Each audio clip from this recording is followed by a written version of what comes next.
ងស្នេហ៍លួចថែនាងផ្សេងគិតតែខ្លួនឯងមិនខ្វល់អារម្មណ៍អូនអងតែគេស្រឡាញ់ខ្លួនខ្លាំងគេមិនអាចនឹងមាននាងផ្សេង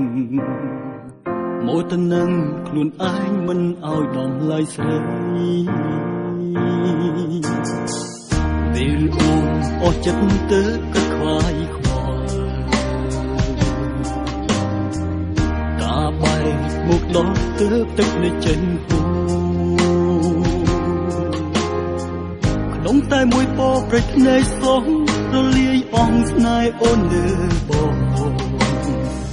ពេលនេះទើបដឹងថាស្ងួនសំខាន់ណាស់តើមានតែតែងឈួតដូចបងងងកាត់បេះដូងឲ្យមានដំបៅពេលមានអូននៅក្បែរបងមិនខំថែធ្វើបបពើពេលនេះអូនទៅតាប់នឹកថាស្ដាយក្រោយកាឈឺចាប់នៅឈឺបាញ់បេះដូងបងឈឺប្រឹងស្រែកហៅអូនឲ្យស្ងួនព្រមអភ័យដឹងថាគ្មានអ្នកជំនួសហើយក៏ដឹង